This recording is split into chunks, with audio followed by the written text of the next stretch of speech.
I'm Ray and this is TinyTableGames. Thanks for clicking on the video. Please like and subscribe if you haven't already. It really helps the channel out. If you watched my Why Did I Buy These Games video for some of the first round, if you will, for what I picked up at Dice Tower East 2025, this is one of them, Bushido, and that's what we're trying today. Now in that, I said that it seems like it was trying to replicate a fighting game like Street Fighter or Mortal Kombat. I think I was wrong. The game, by the way, is by Gray Fox Games. It was a Kickstarter and by Pedro Mendoza. And I don't think it's trying to be that based on the rules. I think if you've ever seen everything from the Captain Planet Hand of Friendship move to the Five-Finger Death Punch to the final season of Clone Wars where Obi-Wan versus Darth Maul in the final scene to the philosophy of the Aijitsu stuff in L5R, the single strike between combatants, one knowing they're about to win before the other even strike, heck, even Storm Shadow and Snake Eyes in the G.I. Joe comic book where they go back to the training montage with the Silent Master and the Soft Master and all that stuff. It's been a trope in Kung Fu and ninja movies and all that if you were around for the 80s glut of ninja movies, American Ninja 1 through 45 or whatever it was, and all that sort of thing. And back then they had all the magazines in the bookstores. Those are things that you read through and there was pictures of them, kids. Where they said, you can train to be a ninja, just dig a hole 1 inch deep and jump out of it 50 times. And the next day dig it 1 inch deeper and jump out of it 50 times. And you know, by their logic, at least in the magazine that I may or may not have read, within a year you'll be able to jump like 10 feet like a ninja. In the movies. So that said, most of that is interesting and amusing fable and lore that doesn't have much basis in historical reality or anything else, but it's great in kung fu movies and samurai movies and stuff like that, and I really think that's what this game is trying to capture. So that said, kind of long-winded, but it's a topic I enjoy. Let's get into it. So in this game, it's strictly a two-player game because it's a duel. So each player has their player board, which tracks the number of hits they've taken, which is related to how much damage they have. And you have a total of 12 hit points worth of life, each person. And as you stack up the hits, that's more damage. If you end up taking 5 hits in a single round, you better find a way to reduce it or you're dead. Why does it go all the way out to 10? Because there's lots of ways of reducing the hits before the damage is calculated based on the steps. And as you can see, there's a convenient turn order list right here. Turn order, technique or guard, roll dice, resolve damage. Important distinction between those two steps. Collect holding area and check for end of game, aka is anybody dead. There's 3 guard positions you can have, high, medium, or low. It affects what dice you're using. High is aggressive and it uses only attack dice. Mid is exactly what it sounds like. Medium, somewhat aggressive, 1 red die, and somewhat defensive, 1 gray die. And low, which is all basically defensive, where 1 kind of attacky die and 1 just defense die, basically. Each character has the exact same weapon set to pick from. Katanas, Odachis, Jumanji-yaris, Kusarigamas, I always forget how to say that one right, Tetsubos, and Atsuchis. Each character has the exact same weapon set. But as you'll see, the gist of it is you pick 1 weapon, you decide on your technique, then both characters flip over their techniques and their weapons, and you start to duel. The first thing that happens though in the game is the training phase. There are a whole bunch of technique cards, and you decide randomly who gets to go first. We'll say left player goes first. And so you flip out 4 techniques.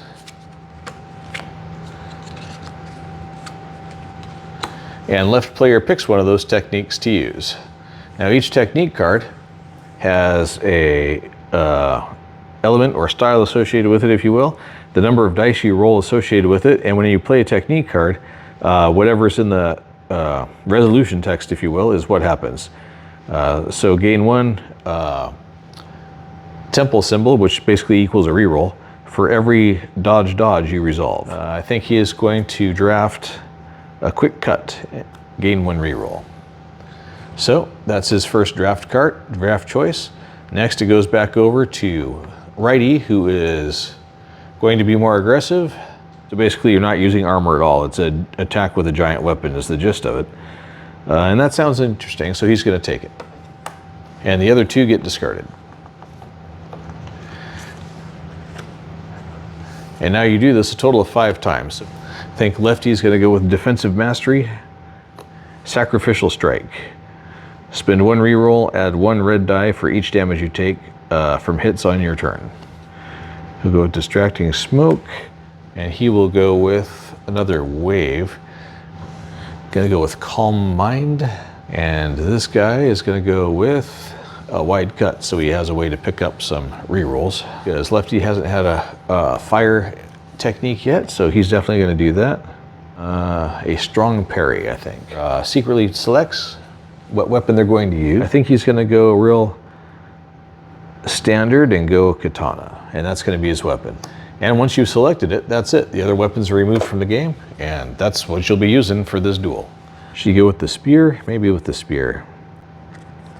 The first striker, being the person on the right, now picks what guard they're going to be in. And you do that based on what cards you have and what sort of weapon you're going to be using. So we will start in the mid guard. Start in the low guard. Okay, well, both people have decided what their guard is and what their weapons are, so now is when you reveal your weapons. Sword versus spear, basically. And each player keeps their techniques secret and in their hand. The active technique, when they play it, goes into the technique spot on the board, which seems pretty obvious. So they can either change the guard or play a technique card. And in this case, he's going to play a technique card, but we also need to install armor. He gets 3 armor points, which go up here, right on the edge of the board. So there are some things in the rules that are not super clear in the way they were written, and you can tell it's a Kickstarter, because that happens in a lot of Kickstarters. For example, on this one, you deal 1 damage for each attack you defend with an armor. So I guess that happens during your opponent's turn when they're hitting you as part of your Serpent Strike. So we're going to just assume that. So we will start with a Serpent Strike technique. Okay, so the technique has been chosen, the guard's not changing. So now we roll 1 red die and 1 gray die for the guard. Because it's mid-guard, it allows us to change 1 gray defense die to 1 gray strike die if that's necessary. But we don't get any additional die using it. And from the technique, we get 1 red die and 2 blue die. So it's a pretty interesting attack roll. And let's see how it goes. So basically that attack did nothing at all, unfortunately. And now it is lefty's turn to strike. Okay, 1 quick check on Board Game Geek later under the rules forum, and sure enough, it is not simultaneous, it's one after another. The only reason that bit about people going to 0 simultaneously is some of the technique cards can force that to happen. So we just had a poor first round of attacks on the part of the right-hand attacker, so now we're on to left, who it's time for his turn, so he will be not changing his guard, but instead just playing a technique, I think. He's just going to go with the quick cut. Now, it gives him 1 reroll, but he only has 2 tokens, so I may swap out that armor for that. Or I may just use it because it's 2 attack dice. So, in low, he gets 1 gray, 1 blue, and 2 red and a blue from his technique. In low guard, when you focus, gain 1. Focusing is if you happen to roll the temple die face. So, that said, let's see how his attack goes.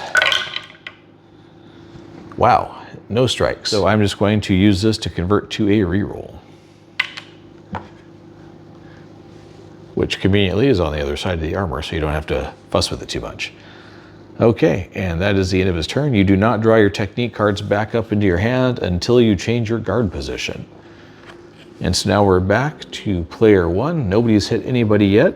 I'll tell you what, we're going to change guard position to high guard, which is more aggressive, which allows you to pick up a rage token to your holding area. You can't use it this turn, but next turn it'll move down to here, which allows you to add an extra die roll. So, in this case, just using his guard position, his excuse me, his weapon allows you to change one miss to a hit with a high guard position with 2 attack dice, and that's what he's going to use. Hopefully he won't need to use that ability, but he's got it. 2 hits. Increase your opponent's hit track by 1 for each of those strikes, so his hit count goes to 2. He doesn't have any effects that trigger as a result of being hit. I don't need to use his reroll, so we'll move straight on to resolve damage. He'll receive 3 points of damage, subtracting from his 12, unless he does something about it. So if I shrug off 1 point of armor, it'll slide this down to a 1. And just to do it, I'm going to do it. See how it goes. So this goes off into the pool for the moment, and it'll reset at the start of the turn. Okay, so that resolves the damage. Collect holding area. The only thing in his holding area at the moment is 1 rage token, so that goes down here. Check for game ends. Nope, nobody's dead, so now it's back to Lefty. What is Lefty going to do? Lefty's going to get aggressive and switch to the mid guard, and it allows him to roll 1 red die and 1 gray die. So he might pick an armor token back up. And he does, so that's cool. But he doesn't actually hit anything, so, you know. There's no damage to resolve, nothing in the holding area, definitely not the end of the game, and we're back to righty. Now, to be strictly correct, I should say that because I rolled the armor, he already had his armor token over there, so he should get a second armor token over there.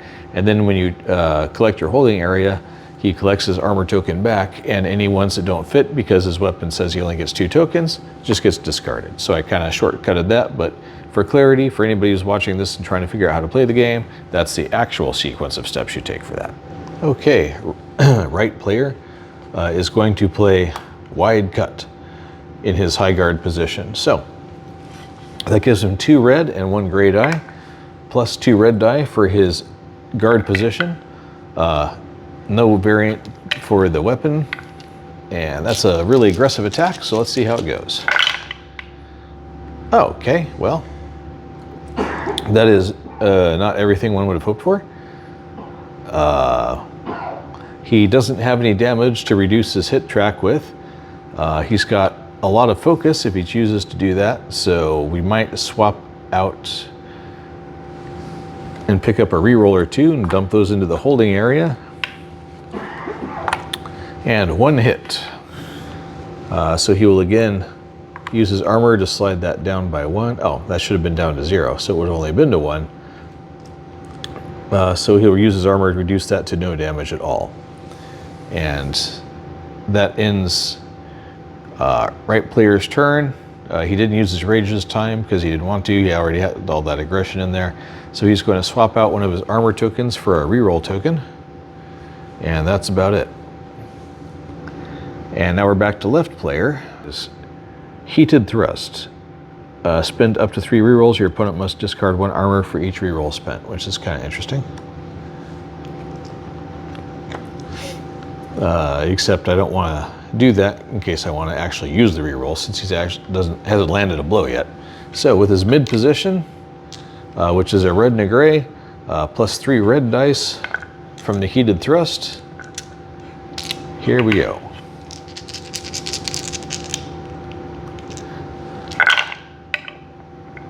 Wow. So that's 4 hits. 1, 2, 3, 4.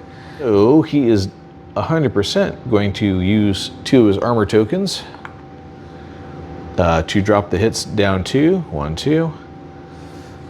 There's nothing else he can do about it though, so he's going to take 3 damage, which drops him down to 9. Select what was in his holding area again, so he's back up to 1 reroll and 1 armor.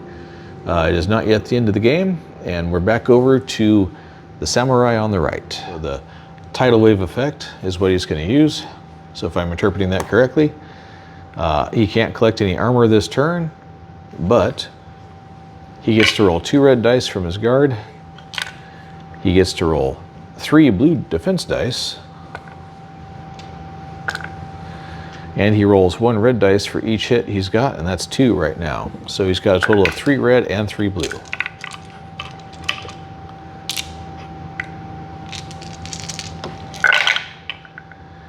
So what do we got? We've got 2 reduce hits to yourself, which we're already be down to 0 at this point anyway, because it resets at the end of the turn. So that's not too helpful. But he's got 1 hit and 1 armor, but he can't collect armor this turn. So it's just a single hit despite all those dice, which is a little bit of a downer, but nonetheless. Can change 1 red die from a miss to a hit. So we will do that and turn it into 2 hits thanks to his weapon. So 2 hits, he can only block 1 of them with his armor. That brings him down to 10.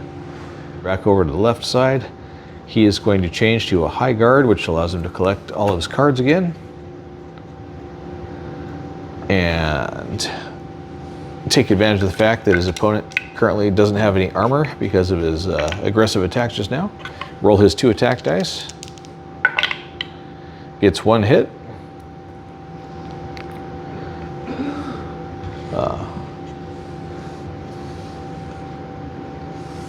There is pretty much nothing he can do about that. So he's just going to take 1 point of damage. And then his hit count falls back to 0 at the end of every turn because the hits have been resolved and nobody's dead yet, so it's not yet the end of the game. He retrieves this from his holding area and it's back over to Samurai on the right. Okay, Samurai on the right is going to switch to the mid guard position, which allows him to collect another rage token. I gave the guy on the left one, and pick up all his cards. Now he'll roll his dice, which in this case is a red and a gray. And he's going to burn 2 rage, which go to the holding area, because he's very angry now. And go for the roll. That is 3 hits and 1 armor, and he can collect armor now. So 1 more armor goes to his holding pool, and he does 3 hits. So 1, 2, 3. There's pretty much nothing else he can do. Although with his mid-guard weapon there, he can turn 1 armor into a strike. Oh, he should definitely do that instead. So he'll not take that armor and instead turn it into a 4th strike, which is bad news for him. He has to use his armor to reduce the strikes down by 1, otherwise it'd be game over immediately, and he will take 6 points of damage. So he is now down to 4. That resolves the damage, so the strikes value dropped back down to 0 now that that's done. Collects his holding area, so his rage goes back, his armor comes back finally because he's not using that technique anymore. It is not yet the end of the game, so it is over to the samurai on the left. He needs to come up with something cool real quick. I think he's going to go with Distracting Smoke, which is going to give him an advantage, which will reduce the number of strikes against him by 1, or possibly even by 2. So he's going with that. So still in the high attack position, and he gets 2 blue dice.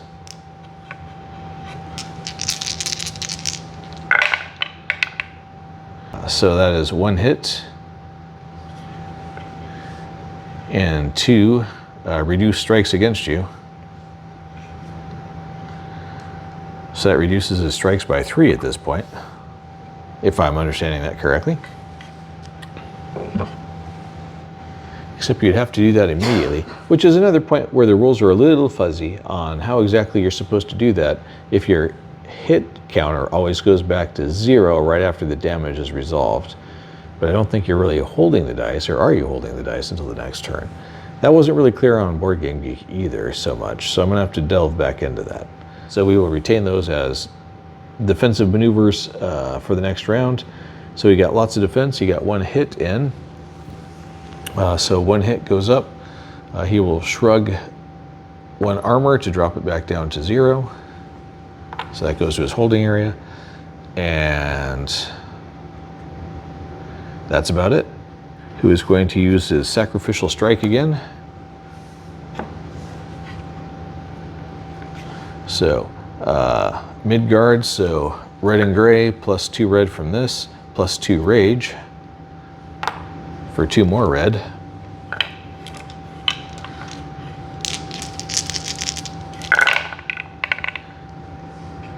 So that's all kinds of stuff. All right, so he can collect 1 armor, but he's in his Midgard mode, so we can turn that into a strike instead, thanks to his weapon.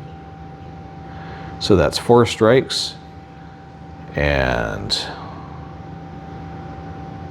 2 focus, but I think the armor's more important, so we aren't really going to use those. So 4 strikes it is. 1, 2, 3, 4. So his distracting smoke technique reduces the number of strikes by 1. He's got 2 defensive dice to reduce it twice more. So he takes 1 point of damage, and that's about all he can do. And Left Samurai is staying in high guard. He's going to use his heated thrust, plus his rage.